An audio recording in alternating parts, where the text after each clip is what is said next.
Good afternoon, YouTube. It's the man on Judge Page, aka the Emperor of Female Body Talk, coming to you live on YouTube. Well, folks, we had a great weekend for bodybuilding. Wasn't no pro shows, but we do have some brand new pros. I want to say congratulations to all the competitors that competed at the USA's championships in Las Vegas. It's one of the few amateur level shows where it's pro qualification, especially for women's bodybuilding. If you look at some other shows that are pro qualifiers, a good many of them don't have women's bodybuilding. And even though wasn't a lot of competitors compared to, maybe like a show like the Olympia or Nationals, it was a great show. Noticeably, I was following some ladies who had the interviews a while back. A couple of ladies competed at a few ladies that did interviews competed at the show. And some of them didn't get their pro cards, but one particular lady who I become fond of, she finally turned pro. Finally, she is a pro, and that is the lovely Miss Ursula Morrow. Ursula, congratulations. Ursula is now an IFBB pro. She has been competing for the past 2 or 3 years. She last competed at the Olympia, where I think she took third or fourth for that show in women's bodybuilding as a heavyweight, but she didn't earn her pro card. And she was doing this show.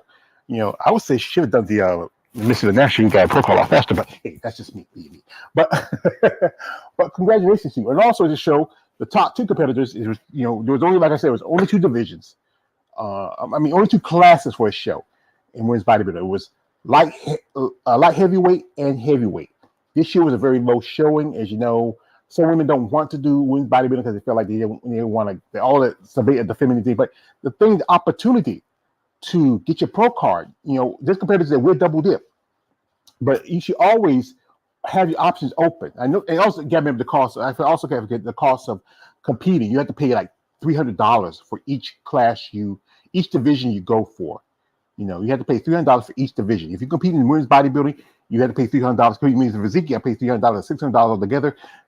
Someone will repeat in two, maybe one division, sometimes even three, just so they can weigh their options, the opportunity to get that pro card. But that's the cost of money of it. Also, like I said, along with Ursula, it's another lady who just also she got a pro card. Where's that picture? It's and her name is, she's right here on your my right, your left. Her name is Mariana Pariah. If I got her name wrong, I want to apologize. She competed in women's light heavyweight. This is right here with Michelle Bogan. She won in that class, and she took second at the overall, which qualified her as a pro. So we have two new female bodybuilders. Congratulations to her. She was a power lifter for a long time, and she made a switch from powerlifting to bodybuilding. And I just found some information about her. So congratulations to them. It is great. Also, we have some new physique competitors, I believe, here. I can follow the physique. I don't know their names. One lady I recognize his name is Brianna Terry. But this is the lineup for women's bodyweight heavyweight class. And we had the top 5 competitors here. Ursula, Brianna Terry, who competed this, Echo Mokalaka, if I get the name right, and Mackenzie and Anina Russell. If I got the name wrong, I want to apologize. So thank you, ladies. Congratulations. But as you know, as a fan of bodybuilding, I was kind of, I was glad for Ursula. She worked hard. She's a mother, she's a grandmother, she's former United States military. Congratulations, she deserves that. We got people in here. My man KL the Wanderer. He says, "Where do you get the music from?" Well, the music's all this. Some of that music you can download it in the YouTube library. You go into the music section, you can download it, and you can put it into your StreamYard. When they ask you want to add music to it, you want to download music to StreamYard, that's how you get it. Because I found mine in YouTube, because you don't want to use music that's copyrighted. YouTube has their own music list, so you can download a song or tunes, whatever music, just the beat, and you can put it into your StreamYard because YouTube will recognize it because it's from them. So it wouldn't be. But also, you can find music that's like copyrighted. You can get music if you get like any kind of public domain music where there's no copyright law to it, like public domain music, like songs that like old that there's no copyright to it, no one owns it, and you can use you can like basic good example, any kind of classical or operatic music, because it's so old, there's no copyright to it. There's no domain to it. You can use it. And some songs, I know some people use some songs, or if there's like I think it's a 40-year copyright thing. If it's 40 years or so or more, I believe that you can use that music, depending, but you have to be careful with YouTube. So, and also, this is from KL. She was definitely the princess of power. Yes, she is. Also, this is from Christopher Lorimore. Awesome. Congrats to all. Thank you, Chris. And also, this is from Marcus Bell. Salute all the way Judge Page coming through, smashing that like. Thank you, Marcus. I appreciate that, brother. And we got here is Raheem Hamilton. He says, listen to your show while at work in the gym. Yeah, thank you, Raheem. But anyway, I want to say again, congratulations to these lovely ladies, because you know what, we need some new blood in bodybuilding, because there's a few shows coming up that do have women's bodybuilding. End of this month, we have the North Americans, which is, I know some ladies who told me they're doing this show.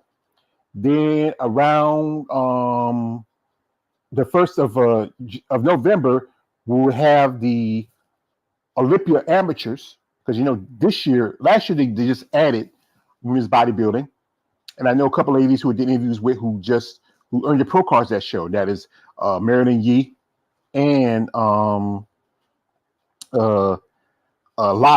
She earned her pro card in women's bodybuilding at that show. Another lady I hope to get an interview with, but there was 3 ladies that earned their pro cards at the Olympia. So and now with the Olympia having women's bodybuilding there's a good chance we might get 3 more. I hope we get more divisions. I mean, not divisions, more classes. There's divisions, there's classes. Like you have weight classes. Maybe we get some women, because this show they had light heavyweight, but didn't have middleweight or lightweight. But maybe we get more. We might have light heavyweight for the next Olympia. Those women were not big enough. We're too big for middleweight and too small for heavyweight. That'd be 4 classes for women's bodybuilding. So and maybe we might have that. Also, the nationals in December. And this is one of the few shows that does. It's a qualification for female bodybuilders. Chelsea Dion earned her pro card at that show back in 2021, and 2022. Salika Given earned her pro card also. And and I think it was top 2 competitors got their pro cards. Big fan of Chelsea and Shalika. I hope maybe I get to do an interview with them sometime soon. I think Chelsea's supposed to be doing Rising Phoenix, but these ladies, I want to say congratulations. And best of luck to you. As a fan of women's bodybuilding, we love to see more competitors, because it's so hard for women's bodybuilding, because like I said, a lot of people don't want to get involved in it too much. They don't want to. The old debate would say, "Oh, I don't want to give up my femininity," But you know what? Both Mariana and Ursula, they look great. They look amazing. The hand you currently see, that's Jake Woods, Big Jake. Jake. He's a big fan of women's bodybuilding. He supports it. He often did USA's. He's always there, hanging out for women's bodybuilding, most definitely. I remember he was there when Hunter Henderson won her pro card in 2021. He's always there support, because he's really, truthfully, now he's Jake. Jake, I want that money. I want that gun. Jake Wood is truly the ambassador for women's bodybuilding. Shout out to Jake. So anyway, we just wish her all the best. So here we have the female body trivia challenge. Hiya. I think that's most definitely that's JB. Thank you, JB, for coming through. Support. Shout out to man AJ. We haven't heard much of AJ lately. Hope he's doing all right. JB just did an interview with Christina Mendoza. And I know you guys out there, you're a big fan of Christina Mendoza. That's your favorite lady. And I know some guys are thinking she might win the Olympia. No, I'm gonna say Christina is just not complete enough. Even if she has the time, it's tough to be Iris. Yeah, he says, AJ is fine. Yeah, good. I hope he's all right. We haven't seen much lately. He's been kind of quiet. Hope he's doing good. AJ, he likes the big freaky chicks. Also he says, shout out to Jake Wood. Yeah, shout out to Jake Wood. Yo, Jake, I want that money. I want that gun. It's just Denzel. I know some people don't like the fact that Denzel played a bad guy in that, and that was from his second Oscar in that movie. But it was a great movie. Everybody loves, come on, you gotta like Training Day. Look over all the other shit, but Training Day is a great movie. So anyway, as I was saying, this show was a great opportunity for a lady who who I'm a fan of back in the day. She was one of these ladies that was just had great potential. I think I did a video where she was in the list of what I call promise and potential. You remember my promise and potential video from my channel? I did this about a couple years back in the early days of my channel. And I talked about how this woman has a lot of promise and potential. That is one, Canary. Candy was just great physique, great body, a mix of both. She had great appeal. She had beauty. She just needed to work on a few things, make some tweaks. But Candy had a lot of promise. But then around about the early 2000s, the story goes that she was also a pastor. She did a lot of a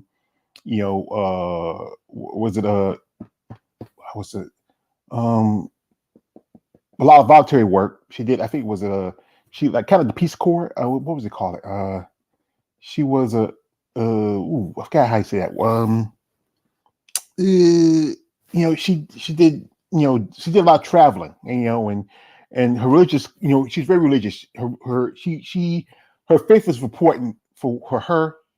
So she took a step back from bodybuilding, and for us, that was like, oh no, like the guy from Family Guy. Oh no, we were just kind of, just kind of distancing. Okay. JB said we should schedule a talk, George. Well, JB, follow me on IG, shoot me a line afterwards, and we can talk. Also, back to the topic. Candy was so amazing back in the days. Yes, she was. She had a great. Remember, two people that really were amazing that just had a lot of promise potential was Candy and everybody remembers Tina Lockwood. Tina Lockwood was amazing. Tina Lockwood had, she was young with Tina. She was young. I think Tina was like in her, I think about in her early 20s, competing as amateur. And she, I think she was still in her, in her early 20s. She like, I think her early 20s she started. This chick was, she wasn't that tall. Somebody told me because the way she looked, she was like taller, but she wasn't that tall. But she was just built. She looked like a true female bodybuilder. I mean, she wouldn't be if she was competing now, even with how physique is going, she wouldn't be physique better. And those two had a certain look. They had what we call promise and potential. But for like I said, with what happened with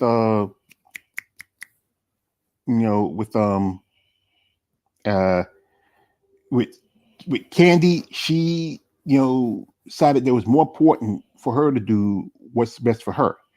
And I think as fans, we were kind of, we just, hate when we lose somebody who has so much promise and potential like she had. And, I don't know. It just, there was always that debate. Would she come back? Would she ever come back and compete?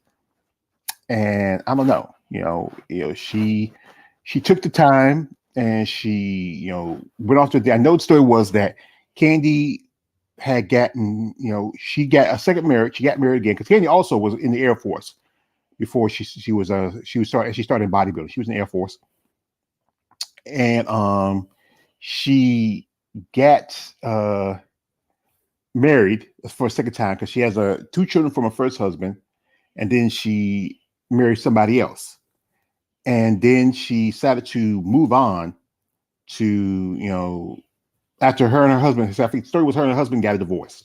After she was going to be pregnant, she lost the baby and they got divorced. And then after that, she just focused more on her sons and her career in bodybuilding. And it left a big hole in a lot of people. You know, it's my man Kale. This is from is it? Oh, you're talking about missionary work? Yes, that's the word. That's the word. Missionary work. And also my man Kale says this. Tina Arkley was a mystery after she left. Yes, Tina left a big hole. I mean, she was just amazing. But she disappeared, like boom. She's like Bobby Fischer. Remember Bobby Fischer, the boy who played checkers pretty good. He come back a few years later, he's nut job, but he kind of like just disappeared, And here's stories here and there. He says, glad Candy's back. Maybe she can bring some damage in the future again. Well, that's a debate. Can she? Like, even though I think Candy gotta be, when she retired, when she worked with bodybuilding, she had to be in her mid-30s. That's been nearly 15 years ago. She's now gotta be in her early 50s. That's the hard part about when women hit that age in their 50s. You're not going to maintain self muscle day when you're in your 20s and your 30s, JB. I mean, this is right here, Candy. I mean, somebody told me when they saw that picture, they thought it was Irene Anderson. And she kind of looked kind of Irene Anderson-ish, the dark hair, her build, good level of muscle for a woman in her mid-50s. But competitive-wise, I don't know. It's going to be tough. Because like I said, again, you're going to compete with much younger competitors. And she took 6th place at this show, 6th. Look at this a side view. She has good amount of size, but she has to bring her conditioning in. If she wants to guarantee a chance for a pro card, I would say there's the Masters USA's. They have women's bodybuilding for women over 50. And that's a qualification show. I know a lot of this show, but she didn't get a pro card. But I know Leanne George did that show, and she got a pro card in that show in women's bodybuilding. And she would compete as a lightweight. Ken's gonna have to compete as a heavyweight, and she really has to bring her condition, especially in her legs.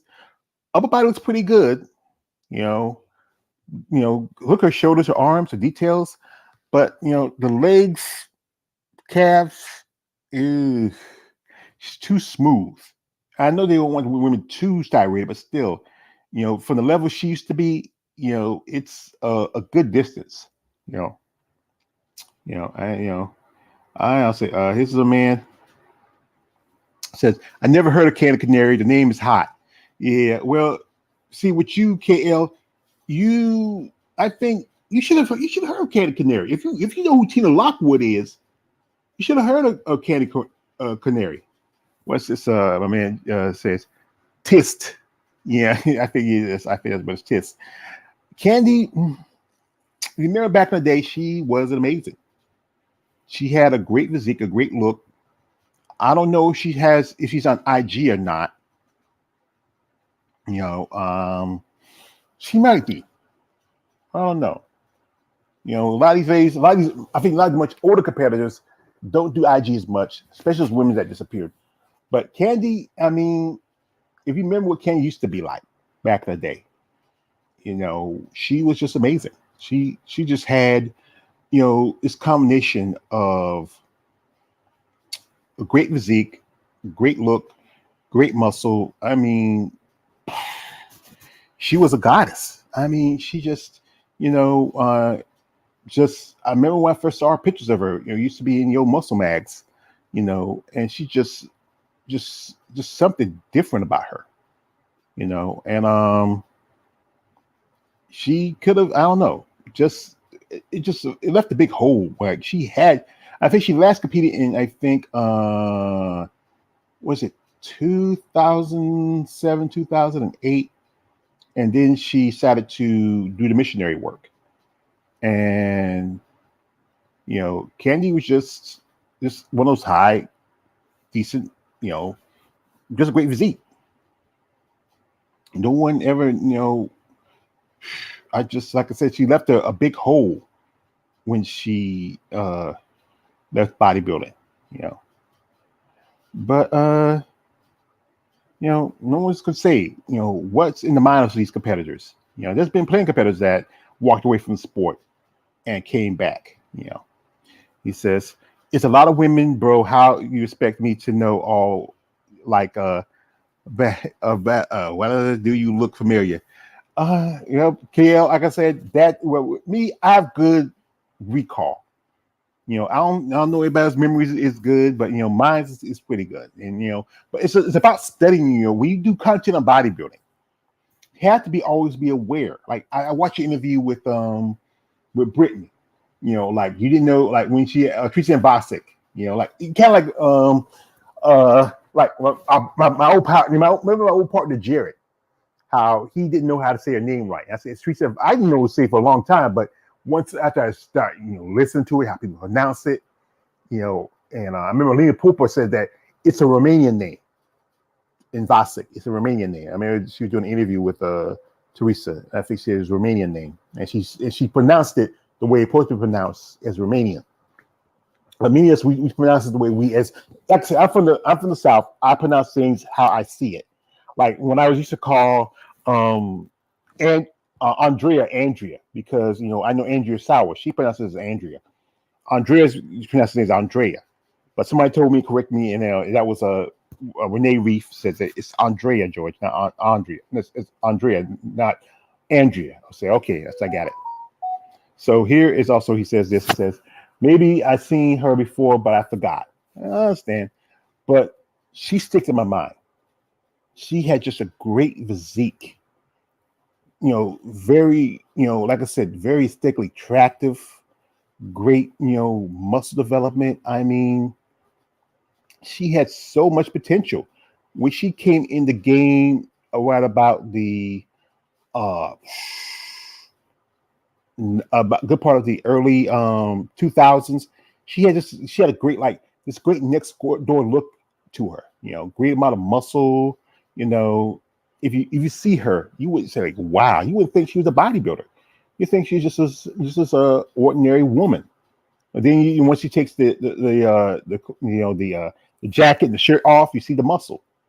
But she has so much promise potential. And then to have to walk away because like Raheem says, she was doing missionary work because she was a pastor.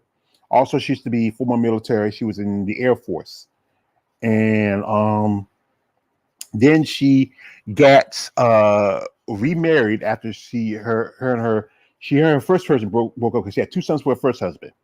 They broke up. Then a few years later, she got remarried, and because I think she wanted to have a family with her second husband, they tried to have babies, but then she had a miscarriage. And you know what happens to these ladies when after time, especially taking some of these stuff, it does change the affect their bodybuilding. It does change how their body look. Here's a little picture. I know you guys, remember Candy from back in the day. I mean, Candy was amazing. I mean, good fan of hers. I think she had a great physique. I get this from JB. This is what is that? He says to me, yeah. He says this, yes, down to physique world time. Oh yeah, yeah, I remember that, yeah. And also I've seen her before. Thanks, FB channel. He says that's this. And this is from she says, Tina was stuck in my mind, and that's how I started social media. Okay, yeah, we all know Tina was amazing, like I said again. She had a great physique, a great look to her. I remember she was on, I think it was at what was it? It was a talk show.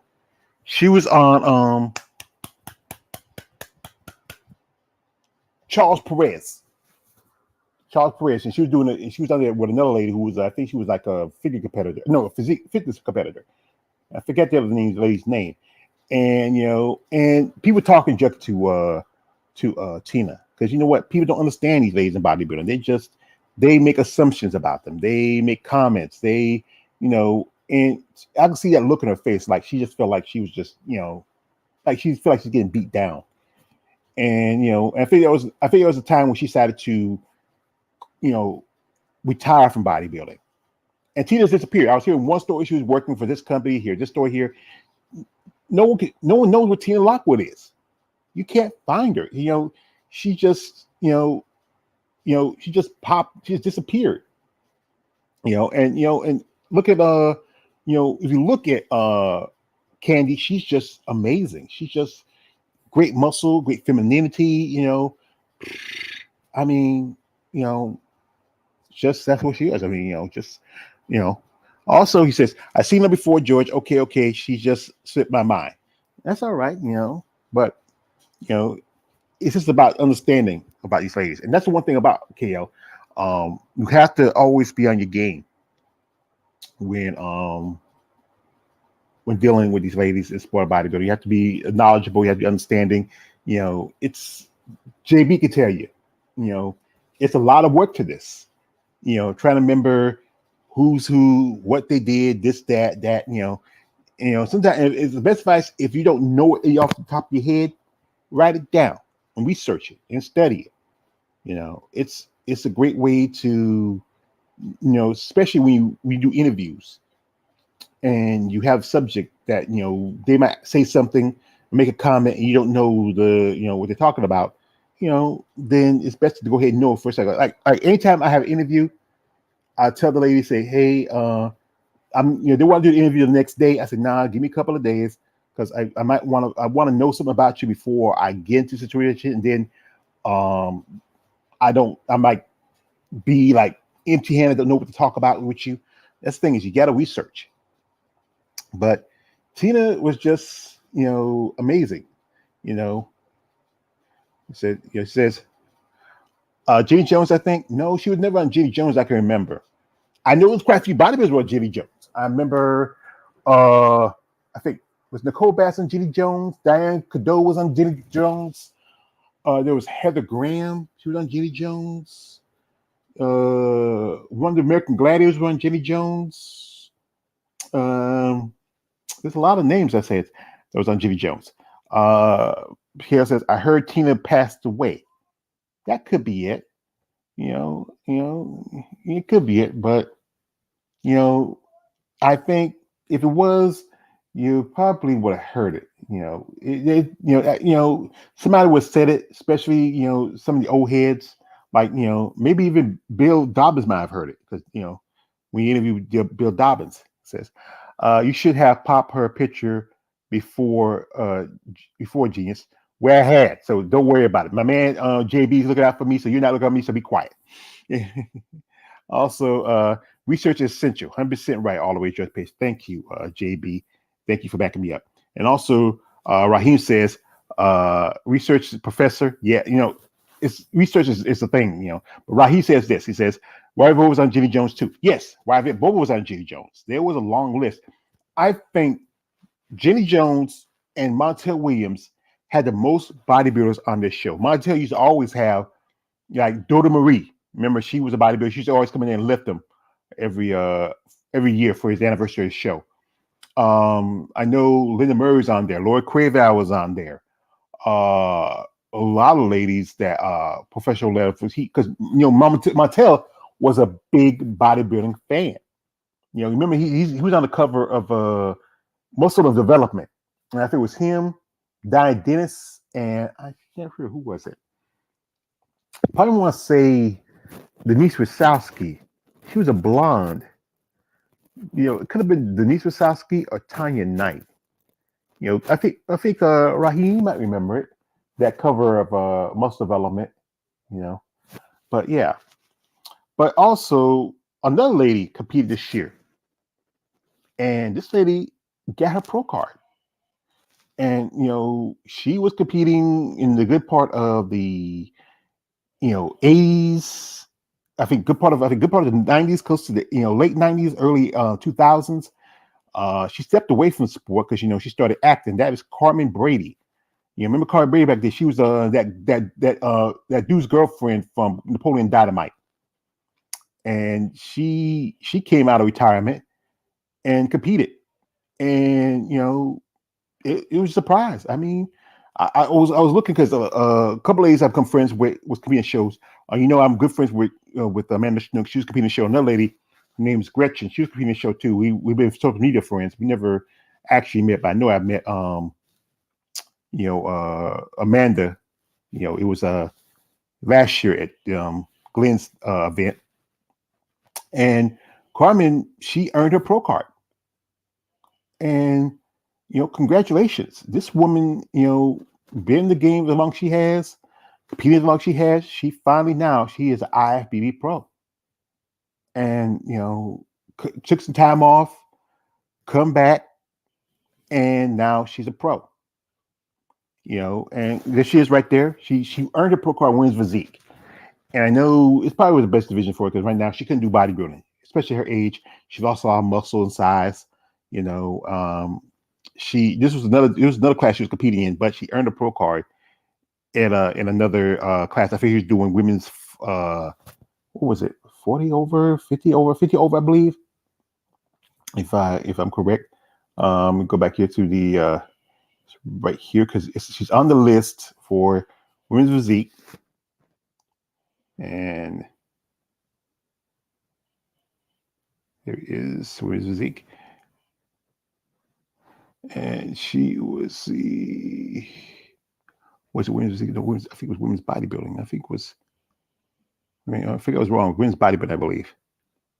That was women's physique. But some women jump around between these two divisions now. Let's see.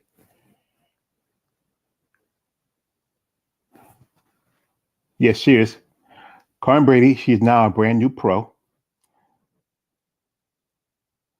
And she gotta be, I know she's touching in her early 60s, if not late 50s. And come back out of retirement, hadn't competed maybe in the past 10 or 15 years, and now she's IB pro. Oh, here goes this man. So I don't watch talk shows. I remember Tammy Jones. You mean Jenny Jones? There was never a Tammy Jones, JB. But I understand. I used to love watching talk shows. Especially when I was a kid. After come school, there was it was cartoons. Some shows cartoons, and then it was after 5 o'clock. It was like then the talk shows were on. Jerry Jones, Jerry Spring used to come on like 3 or 4 o'clock, depending what network was on. But all the rest of me came around about 4 or 5. Yeah, I remember Montel was into female bodybuilders. Yeah. Now, Montel was into female bodybuilders. I think the first talk show to have female bodybuilders on was Gerardo Rivera. Gerardo was the first one. Jerry had a couple on a couple of times. Even Phil Donahue had female bodybuilders. I think Oprah never had any because I don't think Oprah, that was the thing she didn't want to do. Oprah never did it. And neither did Ricky Lake. Ricky Lake was out like, her stuff was more, she didn't dip that stuff. But I remember Jerry had a young lady was on there one time. Or sometimes, he had a few times, a few times Jerry had bodybuilders on there. Sometimes for skits or something like that. But yeah, he had bodybuilders on there. I remember that one episode where a guy who was talking junk to all female bodybuilders, the girls picked him up and they carried him around because it's got Jude. He was on there because one girl, he bullied her back in the day, and she became brand new. And even though he was still a jackass. But Jenny always called him on calling him the gladiator. I think Glenn was it Gordon Elliott had it too. I don't know. I didn't watch Gordon Elliott that much. But Carmen Hayes, can you believe this woman? After hadn't competed as long as she has, come out of retirement, competed, earned a pro card women's bodybuilding. And she was acting, doing stuff here and there. You remember the movie Napoleon Dynamite? She was the girlfriend of the karate dude in it. And now she's back in the game. What's her future gonna be? Now she's officially a pro. I don't know. She's her future's set. Whatever she wants to do. I think there's a bunch of other ladies I remember who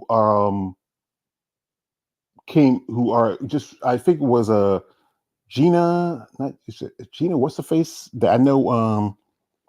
She turned a pro card. Donna was Zito, I believe. She turned pro. I mean, it's a long list of ladies who competed in good part of the 80s and the 90s, took a step back. Some of them had kids, had families, and now they are turned pro. But Carmen, you wouldn't believe it. Back in the day, I think she was still competing for a good bit, but you know, she just came back, did pretty good. You know, but I think he was mostly focused on acting. You know, I used to, I used to love like these ladies. I'm a big fan of these ladies, but life is life. I seem to think about bodybuilding. You know, some of these ladies they walk away from it. Like I just saw I posted Jennifer Taylor. She decided she wanted to retire, and she walked away from the sport. After she came back, she competed at Pittsburgh, and now she stopped. She walked away, but because I think she really felt like her body couldn't take it anymore, and that's the tough part about it. But you got to realize it's tough um, to do this sport. Like I just interviewed with a young lady who is a fitness competitor. She's still young, and she still has a way to go. And I interviewed a lady yesterday who is in physique, and she's kind of like if you saw my interview with Marika Jones, she's on the fence where she wants to go. I think she's comfortable where she's at, but she can always go up the next level. Here is KLE says Geraldo glasses up. Yeah, Geraldo Rivera. Yeah. He's still the clown for that whole thing with you know what's the face is safe. Not what's the gangster? I know him. Al Capone's safe. He gets clowned for that still. That's been almost 40 years ago. And also here we have here one says some of the guests were very aggressive towards those women in those talk shows. Yeah, because people, like I said again, people don't understand what it takes to be a professional bodybuilder. Sacrifices you got to make. No one really truly understands. And you got to respect what these women do for a living. You know, this is not just this is their life. They have to make changes. Do something that most people wouldn't want to do. You know, get out of the comfort zone. You know, do things that everyday John Q. public wouldn't want to do, like diet, to get up in the morning and to work out. To there's so much this sport that some people would never truly understand. And for someone like Candy and Carmen and many of these other ladies who either left the sport, like one lady I shout out to is Melanie Horton. Melanie, she competed in the 90s. She competed around the time when I would call it the silver age of women's bodybuilding. And she took a step back to have a family, to have her kids, and now she's back. I was talking with Melanie. She really wanted to do the master show, but she wasn't selected. But you know what? Next year, if this shows us, this show goes pretty good, I can see Melanie coming back next year. Getting her, getting to make the Olympia Masters, and even qualifying for the Olympia. She deserves it. She put a lot of time work in. She stepped away from bodybuilding to have her kids, to get married, to enjoy life, and now she's almost 60. Great physique, great muscle development. You wouldn't think this woman is about 60. Some aspects you still see it, but you know what? You would think she was in maybe her mid to early 50s, close to that. But it's a tough lifestyle style of bodybuilding. But I think she's supposed to compete in. I don't know. I think she might be doing Tampa. She hadn't said. I mean, I was talking to her one day. We're talking about some stuff that was going on, and I don't know. She might be doing Tampa. And yeah, I think she's it's a possibility. Here it goes. Says I got a little thing to share on yesterday. Okay, if you want, I'll send you a link and you can share it to, on here today. I mean, I got nothing else to do. I got to interview in another couple hours. Many male, great person. Yeah, she is. Amazing. This woman's muscle. Look at her, and especially wow. In her, she took some step back, came back about 6 years ago, competed. She wanted to go to the Masters, but she didn't get selected. I know she's kind of, when we were talking, she felt like it was unfair that she didn't get picked. But you know what? Honestly, it's like what I saw from what I heard, it was more about popularity contest than anything. Like, no offense to the ladies who, like, two ladies I know. One lady I did an interview with, that's Lori. Lori's cool, great lady. Lori hadn't even competed as a pro yet, and she's already doing the Masters Olympia. Jimmy Jimenez turned pro about 4 years ago in women's physique, and this is going to be her debut show. She would have competed about 3 years ago, but then pandemic hit, everything with the shit, and she had nothing to do. So she sat in the Philippines, and now that the restrictions in the Philippines have kind of lifted, because they wanted to wait some time off before they let anybody travel in and out, But Melanie, she's a great person, He goes, my man KL says, Melanie Horton physique is ripped. I would love to talk to her. Well, if you follow on IG, KL, send her, reach out to her. Like, just like these ladies, just send a link, reach out and see if she wants to interview with you. I mean, I might even, maybe someone down the road where she's not doing anything, she has the time, maybe she wants to do an interview with me again, just as an update. I might just send that to her, like you reach out to Brittany and you interviewed her. And Brittany looks good. Brittany Parrish looks good, and she looks like, I'm surprised she didn't do the USA's herself. But I think she said Brittany's going to do North Americans. That's what she told me the last time. So, and she said she's determined, like she told you, she's determined to get her pro card. She's determined. I got to expect her determination. That's the thing is, that's what takes a lot for the ladies to do, is determination. And I hope she does get a pro card. If not, there's nationals coming up in Texas. She don't have to go too far. And there's nationals. Nationals, the Olympia Amateurs in Florida. Those are two options. Also, there's the I think another options. A couple more shows that's Olympia. That's not Olympia qualification. I mean, pro qualification. Yeah, she can probably earn a pro card in. It's all about the timing, and I think she does have the potential. But going back to Candy, like I said, I think she looked great. She looked amazing. I was hoping she would have. I don't know. She really needs some more time. It's been a long time she's competed. This is the first show she's competed in almost 15 years. I think she last competed, in nationals back in 2007, 2008. JB, you might know because you're just as good about history as I am. And,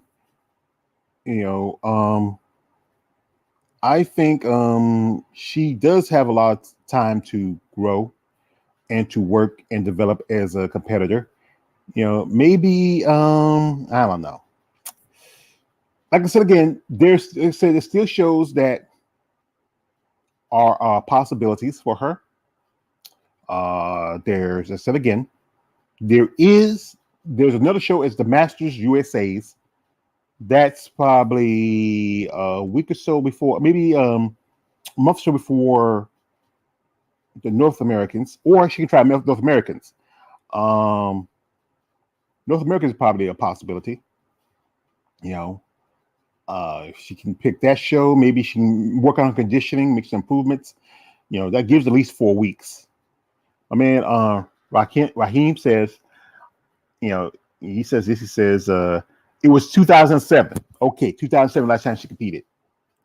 Also, he says she's not in her 50s. She was born in 76. Oh, that means she's younger than me. Wow. So she's not, that makes her 76, 45. No, 45, 47. She's almost 50. Thought she was older. You realize sometimes I thought she was older. Thank you for telling me that right here. I thought she was older. I thought she was closer to her when she competed in 2007. When she last competed 2007. I got to clock back. That's 16 years ago. I'm 48. That means I was 32. That means she was 30 when she last competed. That means she started bodybuilding in her early 20s, mid 20s, mid to early 20s. And she stopped competing when she was 30 because, I think, as you know, there's the age where women, you have that time to try to have your kids. She already had her 2 sons from her first marriage. And then she married her second husband. I think probably a couple of years when she turned pro. And after that, competed, wanted to have kids with him. And then, she stepped aside because she's doing missionary work during a pasture. So by the time, during time.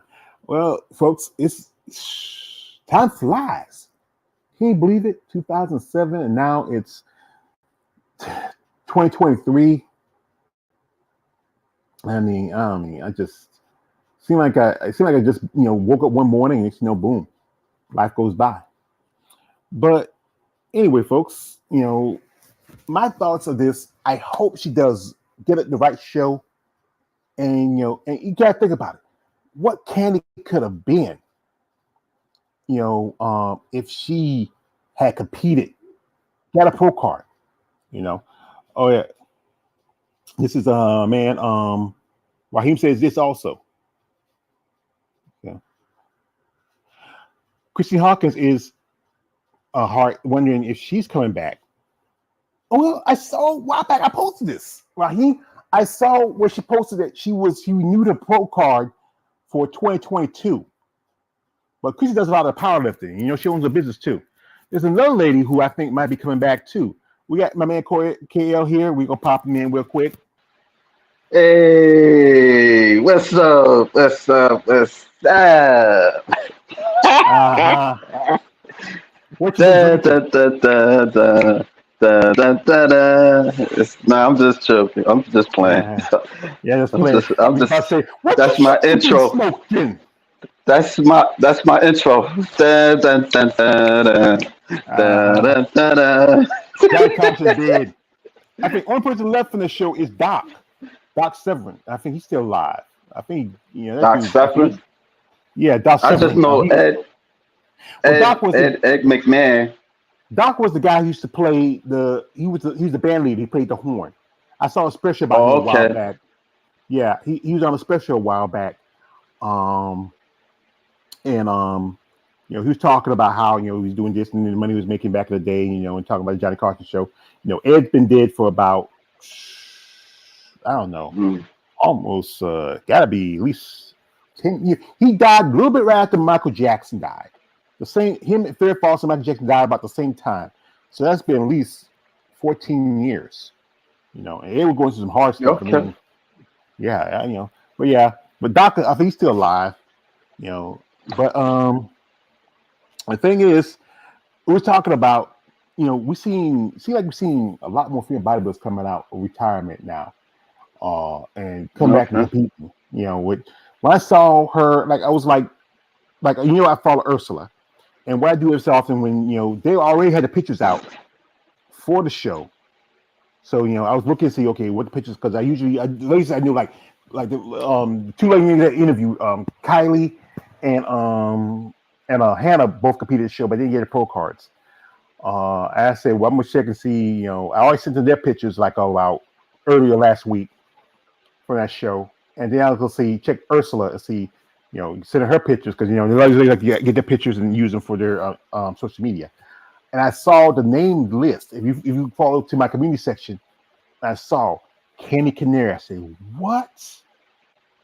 That is. I didn't. I'm sorry to cut you off. When you showed me that picture, that recent one, I wasn't too sure, who is she?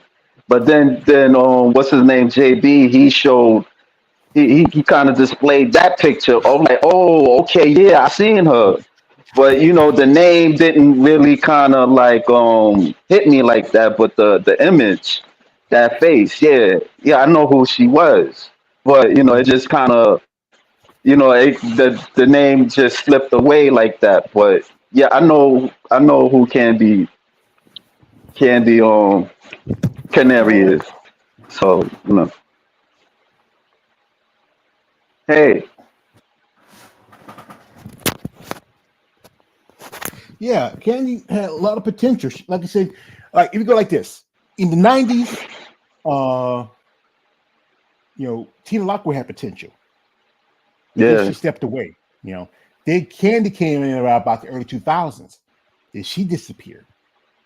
We right. might have some. I think I'm trying to think of somebody who's kind of like that now, uh, who has potential, but I don't know if she's gonna step away or not. She might still keep on competing, but it happens. It happens quite often.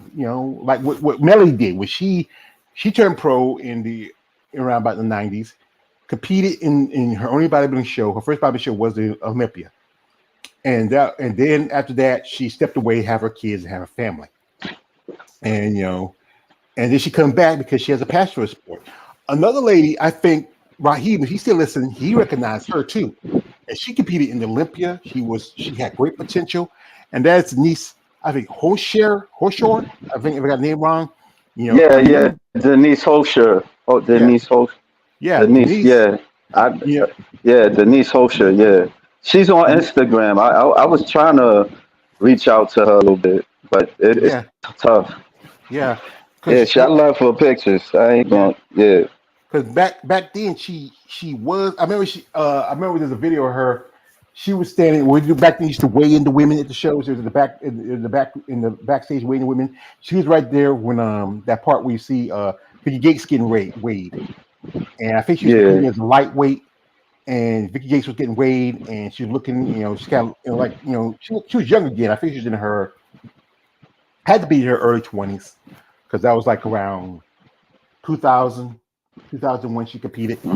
And I know a few years ago when she got pregnant, she had a daughter. I think she had a couple more kids. I've seen, like you said, she's on social media, and I've seen pictures of her. This picture right here, she looks like I don't know, she might come back. This might be another one that yeah. might decide to. I mean, she Uh, looked good. I mean, she's not like like she looked good. That's all I could say. I yeah, mean, she might not as blossom like her younger self, but she still look like she can compete.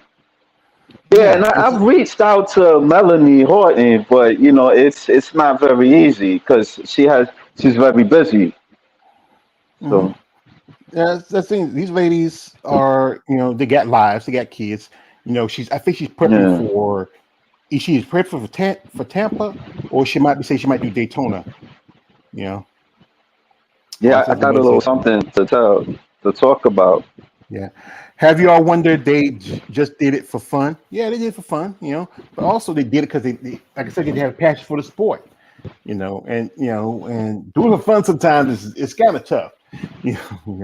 They, I got sometimes. something a little bit to tell. You wanna hear it? Or Go ahead. yeah, I went to Velvet Row yesterday. The I where? went to go see Velvet on Row. I went to talk to Michelle Foster. I went to New York City. In New York City, she's a bodybuilder. I'll show you. I did like it's like an 18-minute interview because she was like getting ready to it, host this event. It's called Velvet Roll where they have like bodybuilders. I bodybuild not just bodybuilders but dominatrix. You know it's the women that deal with the fetish and stuff like that. It was like the show and stuff, and it was like to 8 to 12, and I stuck around. So I felt like let me get out, let me leave out here. They had mixed wrestling, they had athletes there, like I had like a little I was talking with this dominatrix chick, and they were doing little. They would have like these all around games and stuff like that. And I met Rita. I mean, and I caught up with Rita West and Lisa, ones that we interviewed both and stuff. And Rita West feel nice. Like she got a nice wow. She looked nice. And she Yeah. felt nice too. I told her that too. See, And that's she let me film her. Nah, go ahead. see, that's the thing. When you get to meet these ladies, you just, it's just a great opportunity, and just talk to them. And you gotta realize they're still just women, and Yeah, yeah, yeah. yeah, they're not. Don't like. Yeah, it's understanding. Put them on this level, but yeah, they're still women. Rita's a mom. She's a Yeah, grandma. I mean, we all know what Rita does. Besides, is being a coach and trainer and a professional bodybuilder, she also does right. uh, specific porn. You might as well say. I've seen Yeah, some of the stuff. yeah. I mean, She was doing some freaky stuff. yeah, It's, I don't know. I want to say it too much, but. yeah, I think I saw that. I think she posted on her IG that show she went to, and there's this lady, this really really tall lady that she was hanging with. Yeah. What really talking? Oh, I don't know what. I don't know what you're talking about. Well, if I had it probably it's on her IG. I know it's on her IG, but I'll look later. But Rita, she's doing what she's doing for herself, and making her brand. Monetize like how Christy, sorry, Andrea told me, Andrea told me how she monetized herself because she makes herself a brand. And Yeah, and one thing is Rita doesn't worry about having kids. She already had her kids. She's a grandma. yeah. She was telling me. Mhm. She was telling me that she was gonna move to Las Vegas because she got tired of New York and stuff like that. Yeah, because I know she moved a while back. I think she rented a house some time ago. She's been working. I know she was hanging out and working with Alicia Young. With her, Alicia Young has her size matter movement, and that's pretty good because big fan of Alicia Young. I hope I know she's one point. I think she said she was going to come back compete this year, but I think the access she had and the rest she's doing, she says she might be competing next year.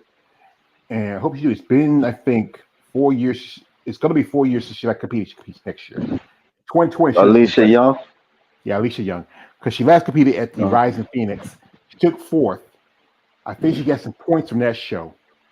And she had at least 10 points when they started that because I think it was after Olympic qualification, all the any points you got left, any points you gain around about the after the when the I think it was the qualification for the Olympia ends, and you gain some points after that time, it'll carry over to next year. So Alicia, I think she already had 9 or 10 points, and I feel like all Alicia need to do was do a show and qualify, or um just win a show and qualify for the Olympia. And she get invited to the Rising Phoenix because Jake likes her, but she didn't get invited last year. She didn't get invited in 2021, and because I think she took a step back. Because I remember she did an interview, I think with Isabel, telling how her mother was sick and she wanted to help her out because her mother had cancer. Her mother's doing better now, but she took a step back, and then she had that little yeah. hmm? Yeah, and then No, she had a little. I was just following up on. I seen her interview on serious and silliness, something like that. And she was saying a lot like her boyfriend at one time committed suicide and all this other stuff, and you know Mhm. that Yeah. life is dramatic. Well, like I say, it's like any other life, almost everybody's life. Because I know people who had been with somebody who would have killed himself, went to jail. His thing is, bodybuilders' life's not that much different from anybody else's life. It's just that Right.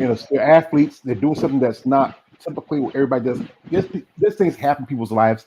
It happens in everybody's life, but because they're in a sport that gets a lot of eyes on them, a lot of people pay attention to it a lot. You know, and that's just one of the things factor of it. But things happen in life. Like she was in a wreck when she was riding a scooter. She got hurt. She was in the hospital for a day or so. She was going through some illness because a while back she was sick. She had Bell's palsy for a bit. She had problems. That's a lot. Yeah, she went through a lot. Hey, I've been through some stuff. Yeah. Everybody's been through some stuff. It's just about how you like I mean, things. I understand what you're saying. I'm just saying that some suffer more than others. That's all I'm saying. It's a lot what she go through. Like some of the stuff she don't deal with, I ain't never dealt with like that. Well, like I said, your life's not like hers, and hers life's not like yours. But things happen to everybody, and it's a life. That's why life's so unpredictable. We're gonna hear from man John Doe. He says, "Good to hear that Canary's coming back. Is for his fans who are fan of the ladies back in the day, it's not ever gonna be the same like it used to be. That's the truth of it. Because like I said, Candy's in her late 40s, about to be 50, because she's like I said, she's 47 now, and and it's hard to maintain that level of muscle. As you heard, Helen Trevino is not competing this year at the Olympia. She's dropped out, and that's a big hole that lives in women's bodybuilding, especially. The number's going to be very low this year for women's bodybuilding. Yeah, I was trying to watch that. Hogan. With the one you with Rock Fit Rockstar stuff. I just watched some of it. Well, what I do is like when I'm But I watched it. What I do when I'm working on stuff, I listen to it when I'm working on stuff, so I can listen to it when I'm working on it. Yeah, but I did watch. I did listen to some of your interview with Nancy Lewis. It was good. Because me and Nancy in contact. I know I'm late, but that's all right. I'm trying to say I'm late. Well, you're not the first person who just found out, just gets finding all my stuff I put out there. It takes a while. I got a lot of interviews on there. Sue Price interviews. My dear late friend, that's part of that's on my main page when you open up my interview with Wanda Lee. I mean, it's great to talk to legends like that. These ladies who in the sport, I would say, who were in the sport when we're still growing, developing, and to talk to up and comers like like what we talked with Anna this morning. I got in a couple hours got an interview with a lady who is just competed at the I think this past weekend at the Teen and Collegiate show. Her name is Shannon Lester. They call her Tink. Could talk to her because I know she knows. I saw her. She was hanging out with Amanda. I said, maybe we should talk to her. We touched some other ladies. I also reached out to a couple of ladies who just turned pro. I got one lady who I'm hoping to get to talk to, but this one she's not a bodybuilder. She's an MMA fighter. And I hope we get. Yeah, I've seen that one. I've seen that one. Yeah, it's just a great opportunity to talk to these ladies and find the stories and just what getting the passion for sport. This man Raheem says, who's better in adult film, Rita or Wyatt Bova? I gotta give it to Wyatt. She's been in the game longer. Wyatt, I gotta give it to Wyatt. She's been in the game longer, put out content. She even worked with one of my favorite porn stars all the time, Shawn Michaels, not the wrestler, not the wrestler, the porn star. He spells Sean like a man, S-E-A-N, not Sean like Sean. You see, if you ever go to my community section, there's a picture of Shawn Michaels hanging with the Kia Lions. He's a professional wrestler. Shawn Michaels. Yeah, I must check that. Shawn Michaels. He don't look like HBK anymore. I used to pick on. I had a friend, my friend Stefan. He was a big Shawn Michaels fan. I used to talk shit about Shawn Michaels. I said, "Oh, that's HBK." He said, "Watch your mouth." We both liked Undertaker. We did not. I was never a big fan of Shawn Michaels. He's all right wrestler. I mean, I think we became part of DX. That's why I think I like him a little bit better, but still, I wasn't a big fan of his. But like I said, yeah, he's. I remember. I met Mankind. Yeah. Back in the day. Yeah. Yeah, I met him like when I was doing like this internship, and he was like helping us pick up something and stuff like that. I'm like, oh shit, Mankind. Yeah, he seemed cool.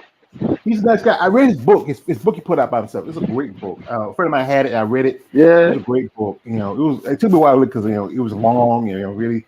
I like reading it. Told story like the story how he called. Stone Cold move. One favorite move is the Luthez press, where he jumps on you, like he throws the ring, jumps on you, and he called it. They called the move "dick to mouth." I mean, he's just stupid, but he has some great stories in that book. But like I said to John Doe, it's great to see these women come back. But the thing is, you think about what they could have done if they stayed in. Like there's a one lady I remember back in the day, Teresa Bostic, and I know Raheem remember her, Teresa Bostic, beautiful woman, great body, great physique. That name rings a bell. Show some pictures. I'll probably pull up a picture in a second. But she had this great physique. She very beautiful black woman. She competed as a pro for a good bit, but she was kind of in and out, in and out, in and out. She competed a little bit here, competed a little bit there. If she was steady, more steady, what she could have done in her career. I did a comparison video with her a while back, with her and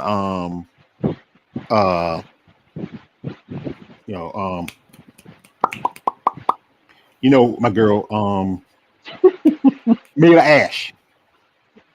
Yeah, Mila Ash. Yeah, Mila Ash, and I'm a big fan of Mila Ash. Was in contact with her when she, I said some things. I told her best luck to you at the Atlanta. A lot of guys saying that Ash got the stash. Yeah, a lot of guys thought, a lot of guys were like rooting for Michaela Aycock to win, but truthfully, Michaela just don't, she just Michaela. I don't know. She's she's competing in Tampa this weekend. I don't know how well she's gonna do at Tampa. It's a debate about her. Jake might have to give her a special invitation for the Olympia if she don't make it. I think Jessica Martin might make the Olympia. She might make the Tampa. Mm-hmm. That's Teresa Bostic. Okay. She did pretty good part of the early 2000s. She started in the 90s, competed about the early 2000s, and then she was in and out for a good bit. She competed back in 2000, 2001, took a break, came back, but she wasn't as consistent.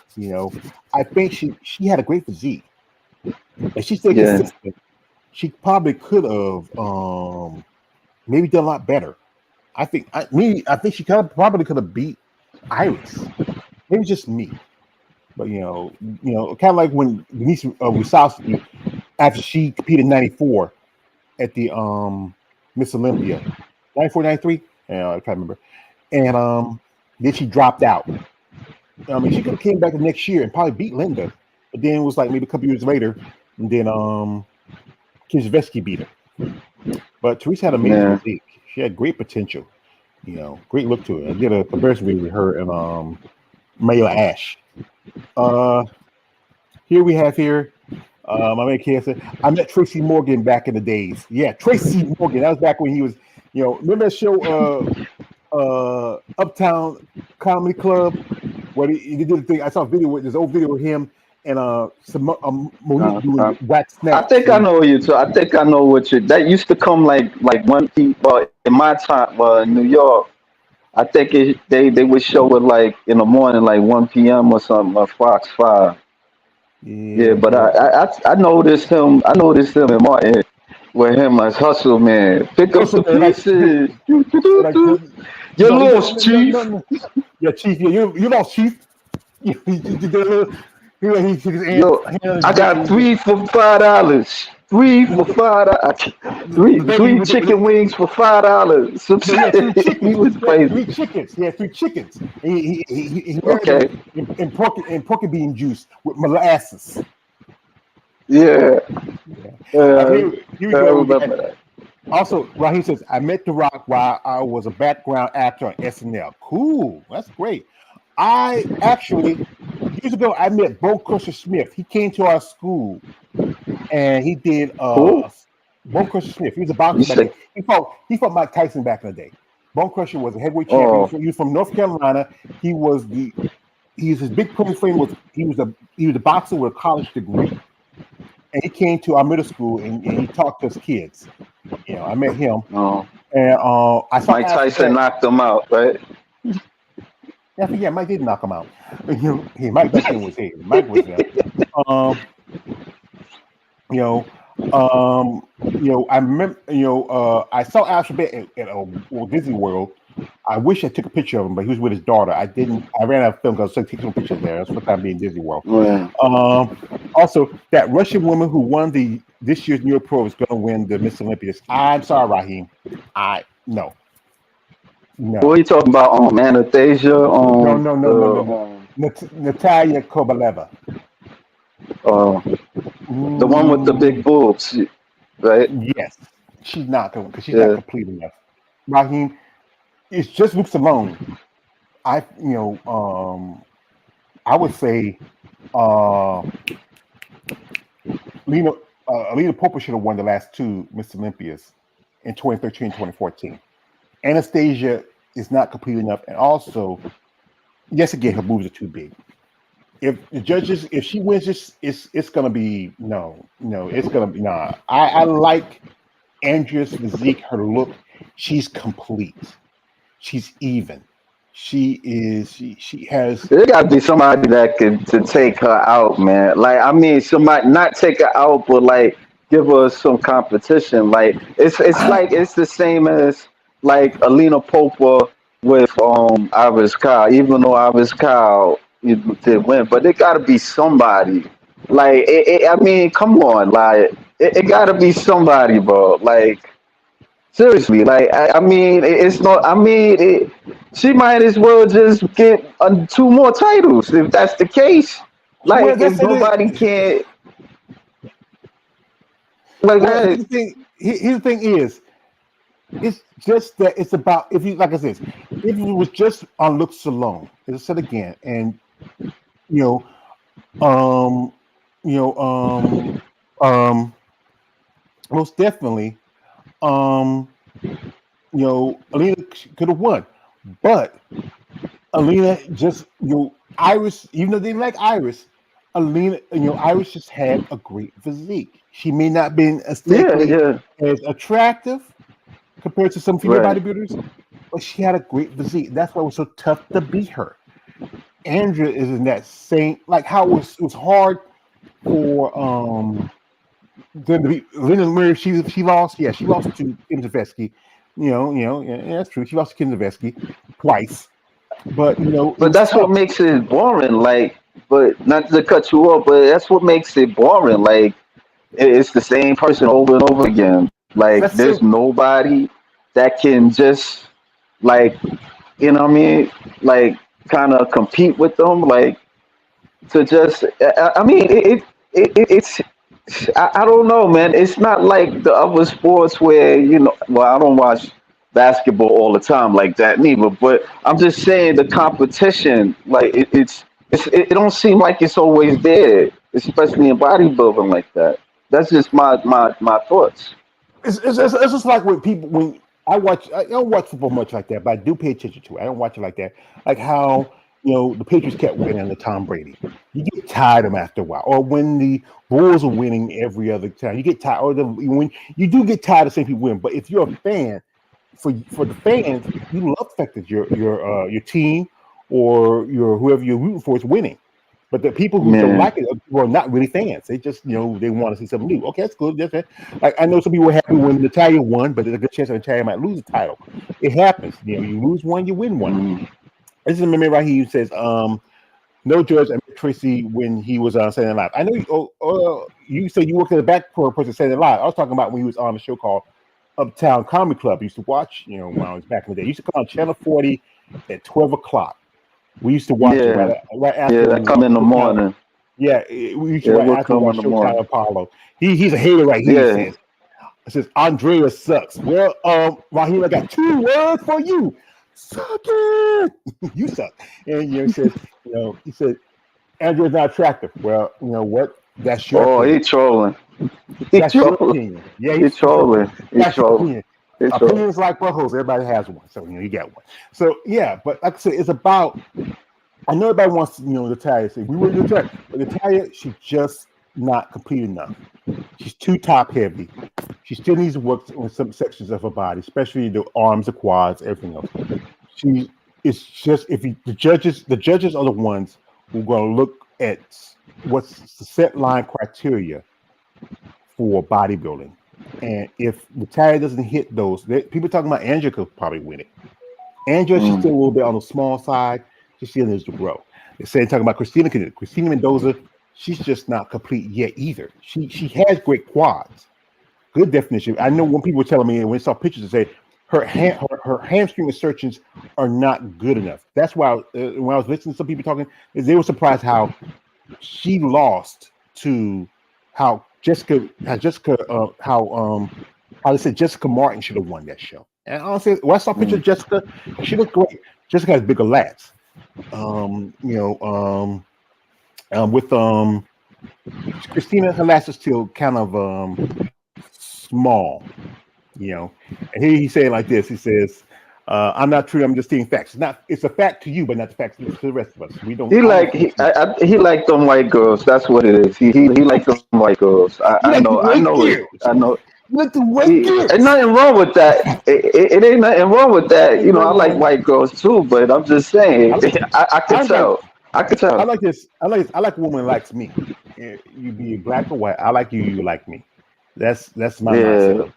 But Andrea, she has that great look. She has a great physique. She's a lot more even. She's not too small on the top. Great waist, great details in the quads.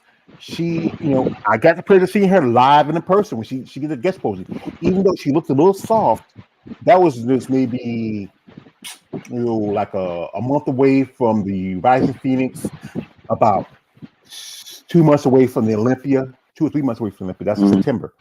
That was early September when I saw her at the at Savannah, and she like I said, when Andrea's on, she's on, and even if she's even the slightest off, still no one's gonna beat her. She has to be. That's right. You making up make her like Michael Jordan or something. Well, that's the thing. I'm a fan, so why can't I? That's the thing of fans. She has to be really, really, really off. Make that jump shot, Andre. Andre with the 3. She has to be off. She has to be at a point where she's off, where her conditioning, even the slightest thing, even just the slightest thing. Like I felt like that. Sarah Vilgas, she was off a little bit at the Olympia. Yeah. She always I think her what it was, they told Sarah come in a little softer, and they indicated a little softer. She lost to Natalia.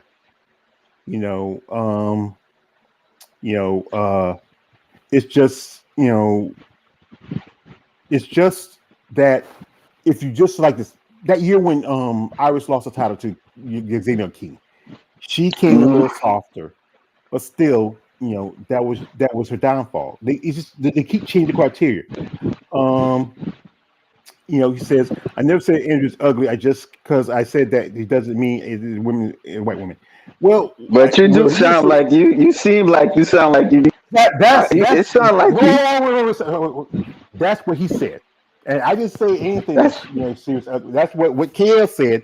He said about the white. That's my theory. That's my theory. That's my theory. I never said that. You said that Andre is unattractive. You say it's ugly, but when you say unattractive, people say the same thing as being ugly. So and that's what I said. What I said too, Raheem. That's what I said. When you say unattractive, you just make a longer version of saying ugly. Maybe she's not. The door is open. Yeah, because maybe she doesn't attract you. That's what you're saying like that. She may not attract you, but she does attract some people, and she has a good fan base, and she has that look. Like I said, Raheem, she's not your cup of tea. All right, that's cool. You're a big fan of Natalia. You think she's possibly going to take the title? I don't think so. If she does, good luck to her.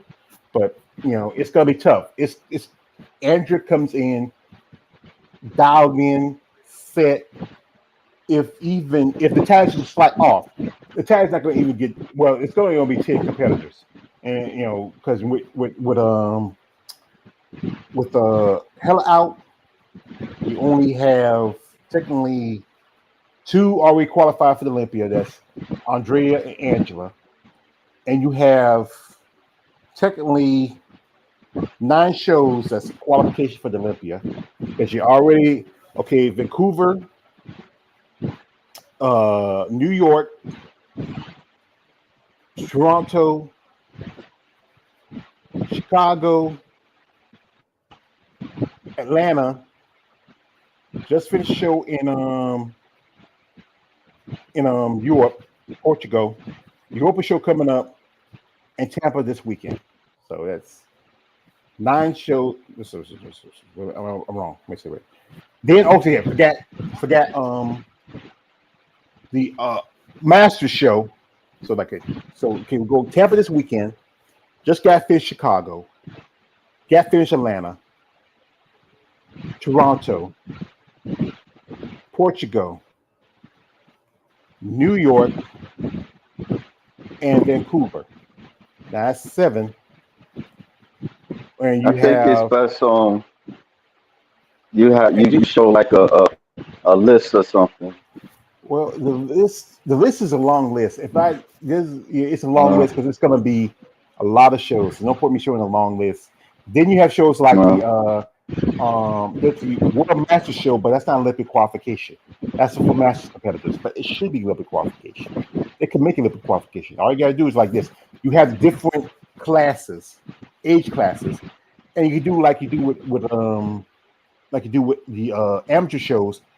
At the end, you can teach each class, put the winner for the class. 'Cause sometimes you might have some women compete in 2 classes. You might have women competing over 40, women compete over 45. As long as you have maybe 2 or more competitors left, they should compete for overall title for the Olympia. They could make that master show, that Gary Hughes show, Olympic qualification, but they don't because they don't consider masters. And one reason why they drop point system because it takes away opportunity for those competitors who put in the time, go to shows, put in the work, who deserve to get rewarded for competing because they say they want the best of the best. I understand that part, but right now if you look at the division, especially in women's physique, some of the women are not I would consider the best of the best. Some are all right, but still they're not going to beat. Maybe they're not most definitely not going to beat Brooke Walker or Natalia Coelho or Sarah Vilgas. Someone like Amu might be a threat, but some of the other ladies I've seen, no offense to them, they might be lucky to crack the top 10. well, let me I ask you something. Like, why don't the top 10 like compete more than the other? I don't know if I'm making sense, but why don't like the top 10 compete amongst each other instead No, of other win? that's just too much time. See Mm, what it is. You get all the competitors that have qualified. You pick yeah. and those out of those competitors, you dwindle it down. All right, the top 10s are usually the ones who get the pictures and stuff posted about themselves. Then you got the top 5, and those are the ones who get the money from they're the top 5 competitors that's the money division. And top Mm. 3 for now for divisions is qualified for the Olympia. It used to be top 5. I don't know why they changed that. They're using the same shit that what it doesn't really cut down the number of competitors. What it does is just what it does. It is my say it's supposed to cut down the number of competitors because but you just dropping 2 less people, and then get with the point system. All you do is really use dropping 1 person for each division. It's like 3 people for each division. That's 3 people, and sometimes some of those 3 people will not even. You may have 1 or 2 that might not even come to the show that qualify by points because they feel like, hey, I qualify points. I don't want to go to the show. I want to go to the show because I win. But like this, a win's a win. But then if you have promoters who have 100 shows for bikini, 100 shows for wellness, and 150 shows for men's classic, you talk about complain about the numbers, and it's the promoters who have all these shows for these particular divisions. But other divisions don't have that many. Like women's bodybuilding again, it's gonna be maybe if Jake gives a girl a special invitation, probably 12 women for women's bodybuilding. Now he offers special invitation to any division. Sometimes many of them would turn it down. Like most of the guys would turn it down. He offered that last year. Offered to Irene Anderson. This is where I say like this: if like I said, Michaela's doing Tampa. If she doesn't win at Tampa, now she's doing Rising. Only show she has left that qualified the Olympia is show in Europe, the show in Spain. More like I'm thinking she's not gonna go over to Spain unless she just feel like, you know what, this is my last chance for qualification for Olympia. Let me go to Spain. But generally, rarely do any of the American competitors go out of the country to do a show. Rarely. Yeah, they try to do a show within. There's more shows here in the States. But if she goes to Rising, and she's not gonna beat Andrea at Rising. She'd be lucky if she gets second or third, maybe even fourth or fifth. But if she can get second behind Andrea, Jake could do this. He can probably give her, because that's a show that's also Olympic qualification. Even though long you have the champion there, it's Olympic qualification still. He can give her the in-fight. Because, if she takes second, he say, you know what? If, let's say like this. If Mala takes third and Michaela takes second at the Rising Phoenix, and Jake said, you know what? Let me give the qualification to Michaela, because but if she takes second behind, if she takes third or fourth or fifth, he'll probably give her an invite. If someone like Jessica Martin or any other ladies compete in Tampa win that show for qualification, then and Michaela gets put out, then he'll probably give her an invite. But like I said, it's a tough lineup. And to beat some of these ladies coming here, and like I said again, there's so few shows for qualification. Don't have Portugal this year; they dropped it. Linda doesn't have her show. She, Linda, her show the Savannah's gone because Atlanta took over. And a couple other shows like the Indie show is gone. And shows like the Show of Brazil, the Big Man Weekend, and Omaha kicked out women's bodybuilding. Those are 6 shows that could qualify women's bodybuilding for the Olympia. That would have been altogether maybe 15 competitors for women's bodybuilding this year. But now we lost those shows or we got kicked out.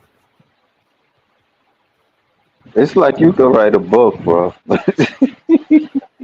Well, like I said, in making this content, you have to be aware of your subjects. Have to, I said again, I'm not just a fan of these women. I'm also a fan of the sport. Right.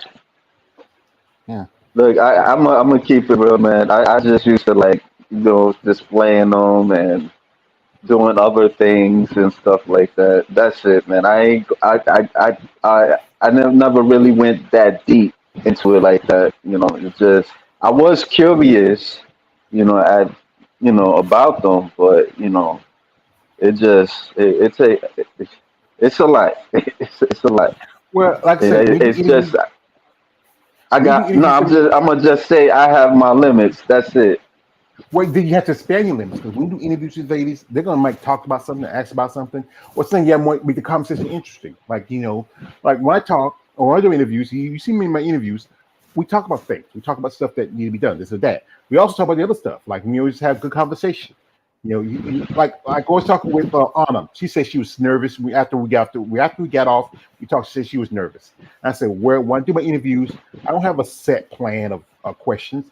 Sometimes I go over stuff in my head, and then what the Anna thing. Well, you think? I was confused with Oksana. My bad. Go ahead. I'm sorry.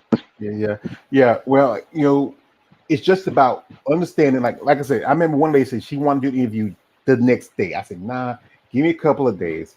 Let me research something about you a bit before, because I already know some stuff, but I want to know a little more. Because sometimes you don't want to go too blind into an interview. You want to know enough, have your all ducks in a row, and if they do some information that you didn't know about, you learn something. Yeah, but sometimes they don't have enough info. Like I'll type in their name, and sometimes I don't see enough info about their name. I get what you're Yeah, saying. Yeah, like yeah. do What do that's why research, but some that's why you ask him what you ask him. What can you tell me about yourself? So, something that that he yeah, may not need to know.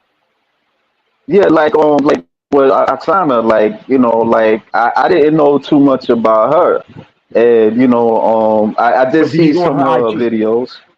But you can go on her Yeah, of IG. Look course her I up. did, man. That's how I Did see you? found her, man. But I looked. did I you? was looking at her page, dude. I was looking at her page. It's just that it was that I asked her like, could you tell me a little bit about yourself, like certain things about yourself, so I could make it to a question, and she did, and I just did the best I could with it. That's all you can I do. think Did the she best like you your could. interview. I think she liked your interview more, a little bit more than mine, because of Well, the certain well, I things think. that I was dealing with. Well, what thing is, she liked your interview because it was her first interview, and you reached out to her. Right, right. You. That's why I said wait. Let me wait a couple of maybe a week, a couple of days later.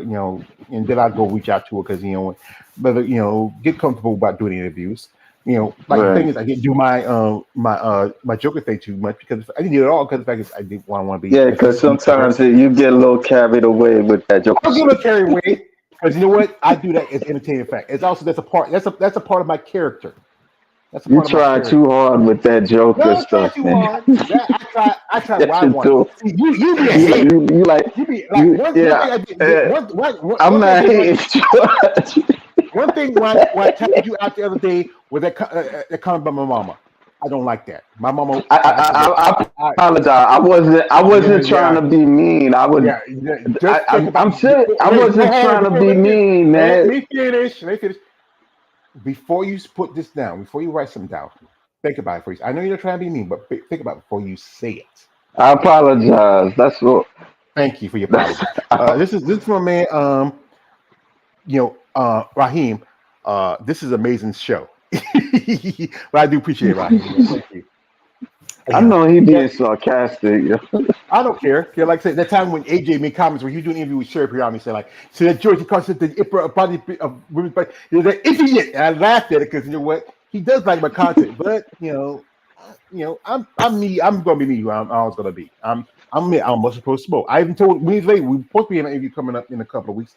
I say like I told some stuff. He said, "You're so nice. You should support us." Then nah, man, I'm just a must supposed to like buff women. And he said, "I like your honesty." And like when one lady she saw stuff I posted, like when I do my comparison videos, they say I like your stuff because the fact is you don't over sexualize us. Oh You don't. please. That's I true. mean, yeah, but come on, do it. Like, I mean, they gonna be Hold dudes that's up. gonna take it to a little crazy. I mean, Yes, you but say putting hold yourself up. out there. Like, come on, man. Like, don't do it then.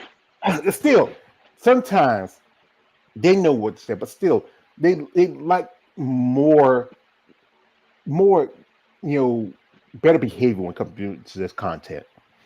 They know Yeah, us guys who like the women. They know that. They know. But at the same time, they don't want to be too like pawed.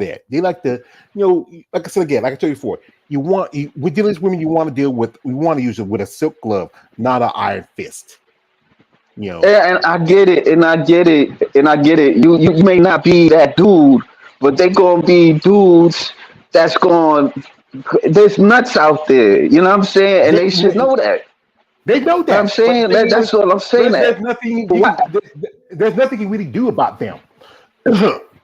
But the ones that the people like they would deal with people like me or you sometimes or David from over there Fear Bible Forum, AJ and JB, DD on the spot. They'll deal with those guys because we, in a way, we understand and we learn and we you're still learning. You're still learning. But once right. you pretty much you gotta put your old ego out of the way. And you gotta understand that they do this because especially the stuff they put out there is for them to make money because as I said again, there's no um money for women's bodybuilding. Just not I get it. just I get it. particularly you not get it yet because you're not listening. Just particularly, especially in the women's level, such as women's bodybuilding physique figure. most definitely bikini and wellness probably can make some change because they have a look that's very more aesthetically pleasing, but they have to find it where a lot of these ladies they may not do it like Marika. She doesn't do it because of the fact she does post stuff out there because she likes her body. I'm a fan of her body, but some of these ladies they do it because it's a way to make an income for the sport. They like doing it, and this is my man Ryan says I'm being for real. This is a great show. Yeah, Ryan, I really appreciate that. Don't pay attention to KL. Don't pay attention to me. This is my show. If I appreciate it, that's fine. Don't pay attention. He just sees a guest. Guests like a fish after a couple of days to get to go. But you got to understand these women. They are doing something that is not seen as stereotypically feminine. They are changing the aspects of their femininity, but they love to support. And people who have a problem with it, even if the people who do support them have a problem with it, they got to understand that they do this for themselves. And if you like it, that's cool. But you also have respect. I'm not knocking. I'm not knocking. Can I say something a little bit? I'm not knocking what they do. It. I'm just saying that if you, it's like I don't know if I could compare this, but it's like if me trying to be against the rapper, and I'm showing that image, people gonna see me with that image. That's all I'm saying. It's like certain things. Certain women are just they probably might display, and of course there's going to be idiots that may us guys we're not smart, so they going to think what they be they bananas, and they going to do some stupid stuff like I just feel that like they make it seem like it's like a surprise. That's all I'm saying. There's not going to be guys that's going to act like that. That's all I'm saying. Well, the thing is, but it is what it is. You can't control other people's behaviors, but if certain people know how they understand what these women are doing, So, and one thing also, many of you guys, again, the guys who follow these ladies, put into reality what they're doing. This is something they do as a living and a way to make profit, and also a way to put themselves out there as, because they love this sport and they love being competitive, they love being athletes. But at the same time, you have to realize that there's some aspects of it they don't like. They don't like the people who just demonize them, or the people that maybe go too far because they like them. Like, okay, like when Marika says when we did it, you said if guys send a D pic, she'll send it to her mama, she send it to the job. Those stuff like that, people don't like. Even women who don't do bodybuilding, just everyday women don't like that stuff. And sometimes I could say I could say that sometimes there's. All right, let me ask you a question. What's the difference between somebody sending a dick pic and somebody and some of these women they show certain things too? What certain things? If it's if it's like if you send somebody a picture, or like sometimes some ladies like like every so often I might see something on IG really funny. I think I see some stuff too every now and then. They see it, they like it, they laugh, or something, or like was it? I saw a video with this woman. She was training, and I said it was this morning. I saw her. I was like, I get up this morning. I get up. I'm laying in my bed. I pick my phone because sometimes in the middle of the night I'll hear little messages. Like you get that click. You get that bling bling bling, especially from IG. And like I think one lady, she sent me something. I laughed. It's funny. I sent something. She laughs. It's funny. Stuff like that, or just something something that can help them build their confidence. Something that maybe they had a tough day. I remember I sent something to one lady. Like I make little things. I sent it to her. She said, "George, thank you for sending that because I needed that." Those things are good. The big things is sexual harassment. No one finds someone's dick beautiful. What we have between our legs is not pretty. Even when it's attention, it's still not pretty. What women have is a little bit better depending on the woman. But some women don't want to see that. I know, understand it. I'm out here. Yes, I'm on something spread eagle on top of a car, or I'm like something. They don't different from girls in Playboy or any of these models and stuff like that, or it's just about making a career for yourself. But you're always gonna have those guys who are gonna take it to a extreme. You're gonna have the weirdos. You're gonna have the fans. You're gonna have the guys. It's just one of the factors of it. They know that, but it's Yeah. just like it's not like they like it or they want it. It's just how it is sometimes. There's a man from Man Raheem. He says, George, I get it, but they are promoting bodybuilding as a sport. Yeah, they need to train lightly on what they put out there. OnlyFans, if people wants to take the sport seriously. Thing is, mindset people, it's only way you can take a sport seriously if the higher ups, like I remember we were talking with Renee Reese, how if the higher ups, the people on the on the high end put in this thing, but it's us, the fans. It's us who's the one who wants more. I remember how Renee tell it to me. Right? It's like it's just the fans. We're the ones who want more. We want this. If you look at how bodybuilding was like, you go back to the Steve Reeves, to the Arnold Schwarzeneggers, the Lee Heaney's, to the Dorian Yates, to the Ronnie Colemans, to the Jay Cutlers, to the Sean Rotens, to the how the has changed over the years, because guys was getting bigger, more this. Let's take away conditioning to size. It's about and the fans, they like it, but then the fans may not like it. It's just all depending on the fans. If you have this number of people say, "Hey, I like this, I like that," how you see how the classic men's physique, because it's a throwback to like the Arnold era or the Steve Reeves era. How figure is supposed to be in the throwback of like the Linda Corey era. I mean, if it's not figure, physique supposed to be, because the fans want it. But then those sports start evolving. The guys in men's classic will start looking as big as the guys in 212. Here we go. You don't have NBA players, WNBA players, NBA players don't doing that. I get bodybuilders doesn't pay. There's no enough wage for them to make income. Yeah, but there's him. I'll put it similar to you, Raheem. There are some MMA fighters does OnlyFans, and there are some ladies in the WNBA, the WNBA that does OnlyFans, because they don't do the hardcore stuff. They might do some model stuff, fashion stuff, nothing porn like, just the how they say, the cupcake stuff for the fans. They have OnlyFans. They gotta keep it down low. But with men, most dudes would do stuff off the books, little stuff like that. But with these guys in the NBA, WNBA, guys in NBA, NFL, they're in a big market. And that sport is a mainstream sport. It's a lot more popular. And that's the big difference between that and bodybuilding. Even guys in bowling can make a good chunk of change. Because I know my man Big Keith, he's thinking about doing some bowling after he left bodybuilding. And he used to play football back then. He played 7 years in the NFL before he retired. What team he played? He played for Green Bay.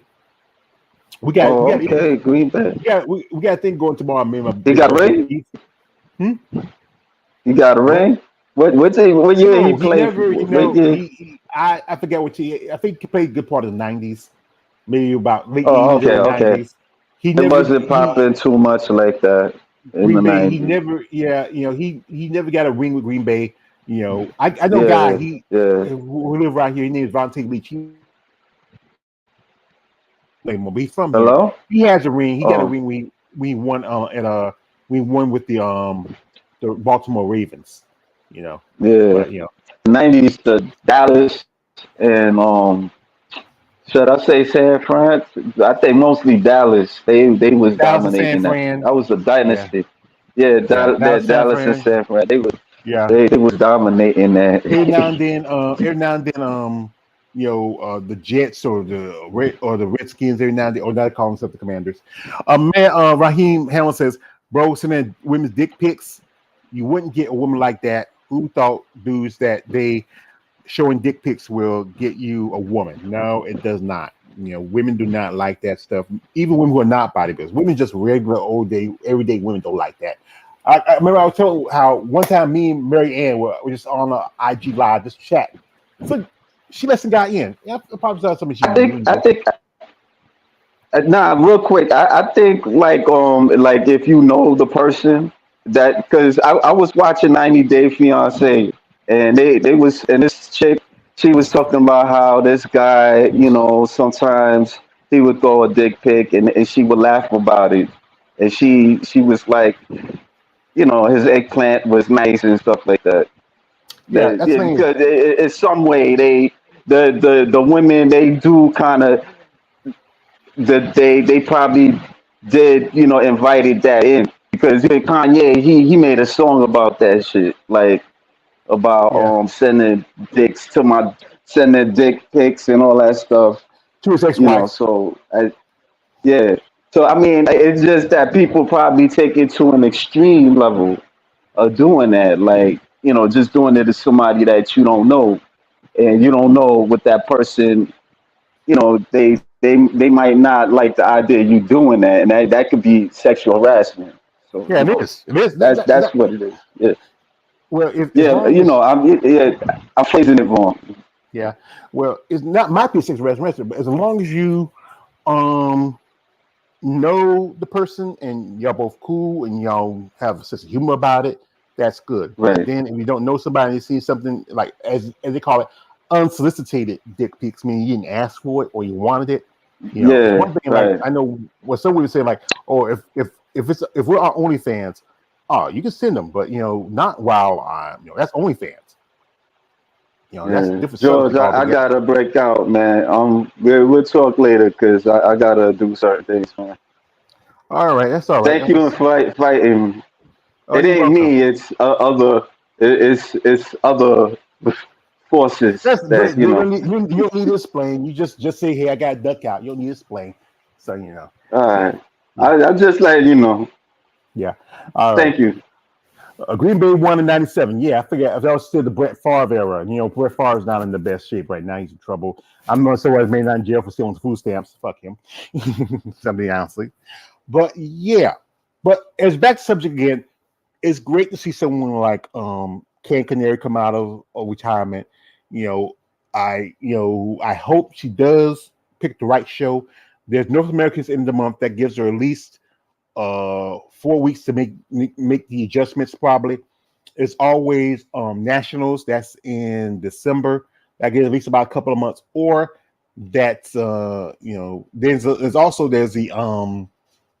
the Olympia amateurs that gives her a good amount of time to make the adjustments, fix the things she needs to fix, and bring conditions she wants again. Because you know what, she's 47, and it's a lot harder for women in their, I would say, who come in sport, who are in their late 40s, uh, early 50s, mid 40s, to bring in that muscle conditioning. It takes a long time to really come, But Candy already has it.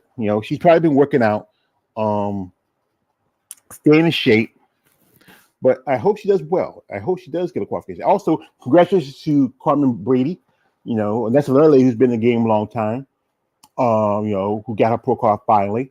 Best of luck to all ladies who are trying to, ladies who competed at the USA's, Kylie and Hannah. They're still young. They still have opportunity. I think I would say to Hannah. Hannah's going through some lot of stuff. I remember doing an interview. She was really going through a lot of stuff with this. Hannah, I would say this: if I could talk to you directly, you don't have to sit. Give yourself some time. Sit. Let yourself enjoy some time off. I would say go do, if you like, do the Olympia. That gives you enough time to make the adjustments, or do nationals. Either those two shows. Give yourself a break. You know, give yourself a break for the next month or so.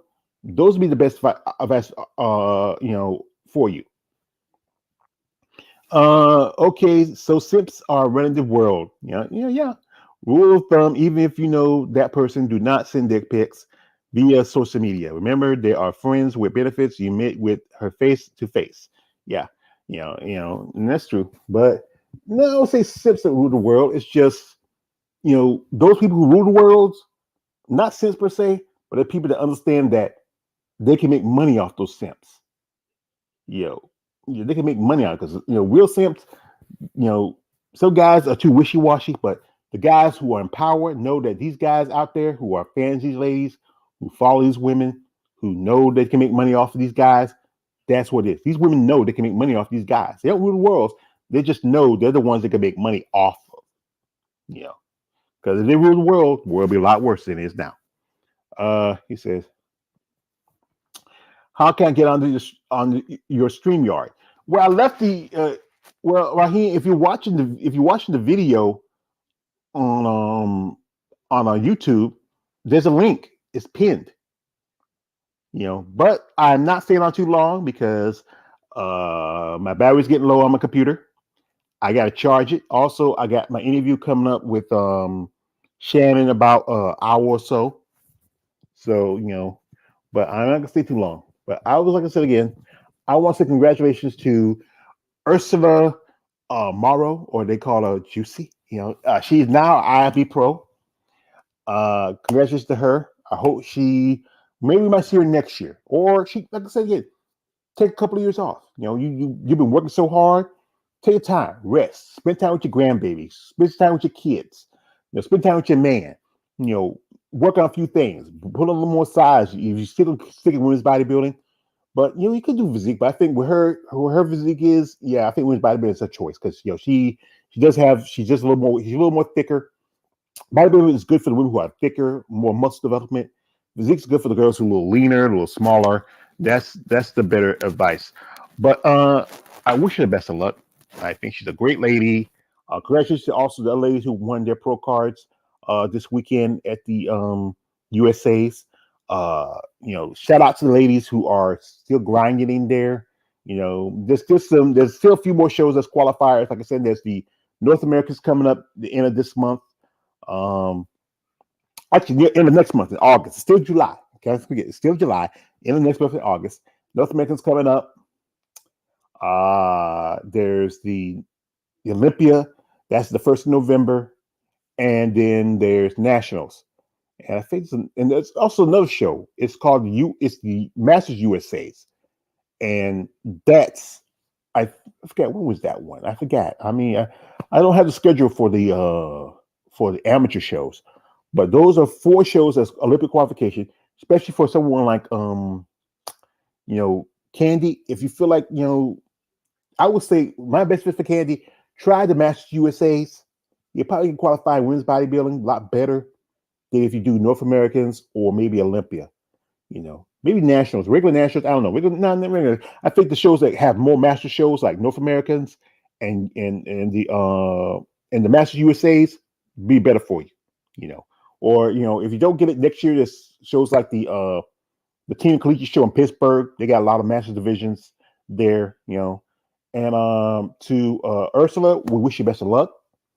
Whenever I'm gonna reach out to her and see if she want to do an interview, maybe later down the give some time to rejuvenate, to get that feeling now, and I see if she want to come back on and we shoot the shit again. Her man he could be at Chicago. He needs a pro card, maybe here, maybe there's like I said, there's still some more shows as pro qualification for him too, because like I said, he's men's bodybuilder, so there's more opportunity for him than anything. So, folks, like I said, I really appreciate you coming through here. Shout out to my man KLA. Shout out to Raheem Hamilton. Shout out to JB at Female Bodybuilding Channel. I mean, I really appreciate all of y'all for supporting me. Like I said, shout out to my man Christopher Laura Moore. Shout out to my man Marcus Bell. I really appreciate y'all talking and sharing with you. And you who are really fans of these ladies from back in the day, the Canaries, the Carmen Brady's, the Tina Lockwoods, the Teresa Ballsticks, all these ladies that were, can't forget Melanie Horton, all these ladies that were classic female bodybuilders that were great physique, great opportunity, had what I call promised potential. I think some more women, I think that probably could, if they want to, now maybe they got the kids, they settled down, they have that passion for bodybuilding, you can always come back, and shout out to the ladies that, decided that, what, this sport wasn't done for them anymore. They walked away. That's your choice. I respect that. Anyway, this is your man, always yours page, aka the Emperor of Female Bodybuilding Talk. Don't like, subscribe. I am out. Have a great rest of your week.